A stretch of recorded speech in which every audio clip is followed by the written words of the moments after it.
A magia, ela não é um to-do, não existe um o que fazer, não existe uma sequência de livros a serem lidos, não existe um porquê, o que, o quando, nada disso existe de fato. Existem propostas, né? Então você tem Eliphas Levi, que vai nos propor uma metodologia de caminho ali nos livros de um dogma e ritual da magia, por exemplo.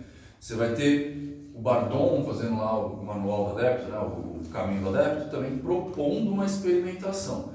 Mas nada disso é de fato real, por assim dizer.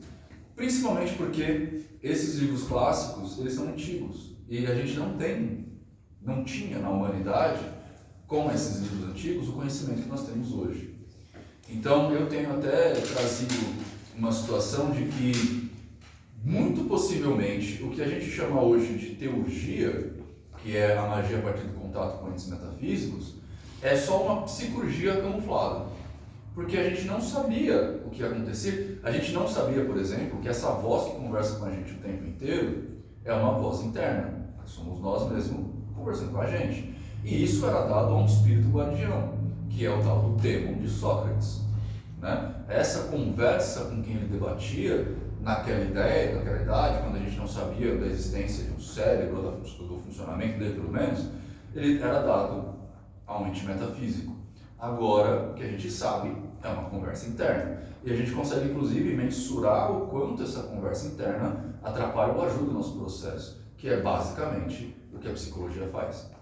Então, quando a gente começou a agregar conhecimento e descobrir coisas, as coisas foram mudando. Então, o próprio Crowley vai dizer pra gente a respeito dos dêmons e falar que o dêmon é um recalque do mapa, né? Eu hoje em dia tenho quase certeza que a teurgia é a psicologia antes da psicologia saber que era a psicologia, tá? Dito isso, quais são as principais ferramentas de um mago trabalhar? Eu vou colocar para vocês, eu preciso que vocês tenham isso em mente sempre, o meu paradigma.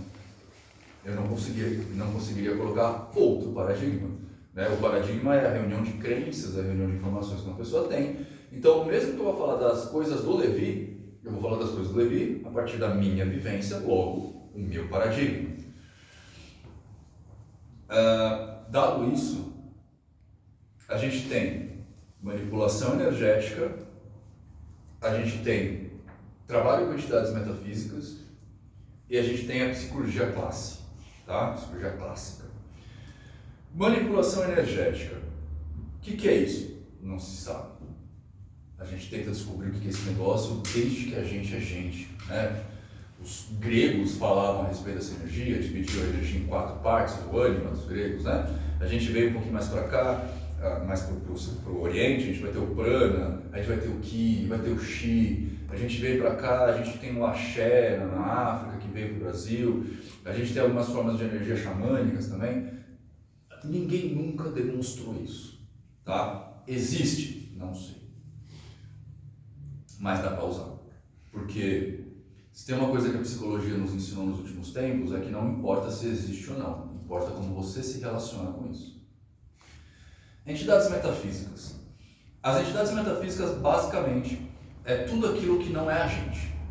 Então, espíritos, anjos, demônios, lêmures, doppelgangers, dragões, sei lá, Deus Macarrão, Jeová, Maomé, Shiva, você pode dar o nome que você quiser. Se o bagulho não é físico, é extrafísico, é metafísico, tá?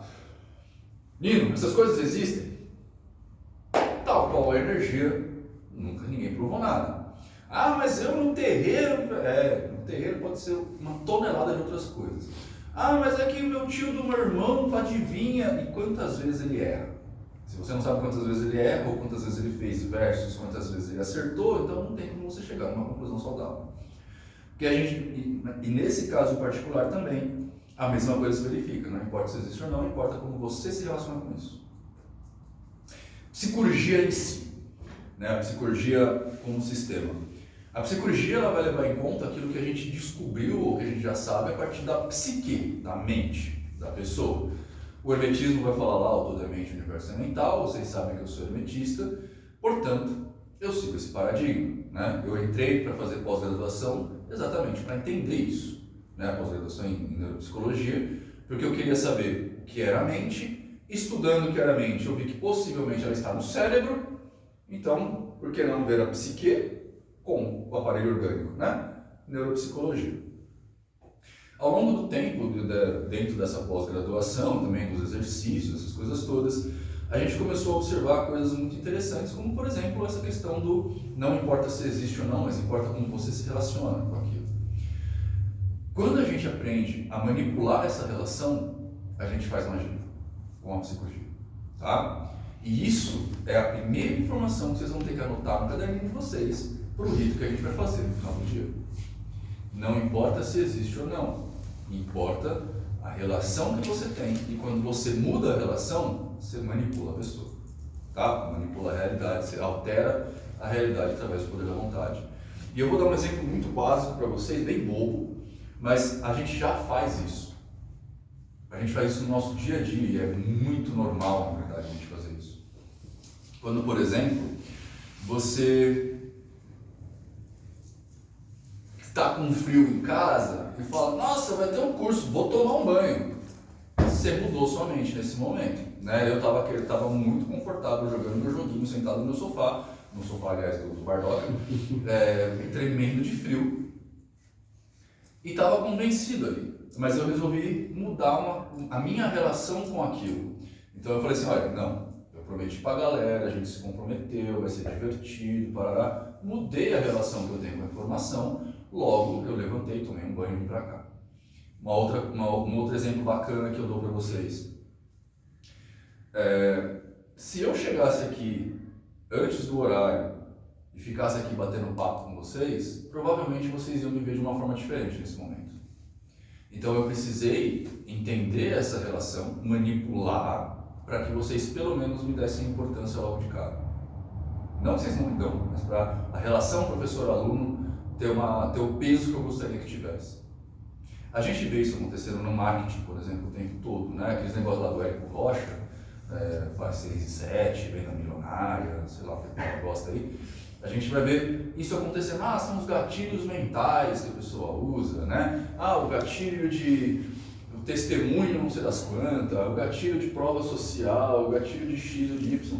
São formas de você manipular a mente de uma pessoa para mudar a realidade dela de alguma forma. Um pastor num culto evangélico falando baixinho e gradativamente aumentando a voz dele, aumentando a música de fundo, colocando palavras que inflamam mais essas pessoas, gradativamente ele altera a realidade dessas pessoas.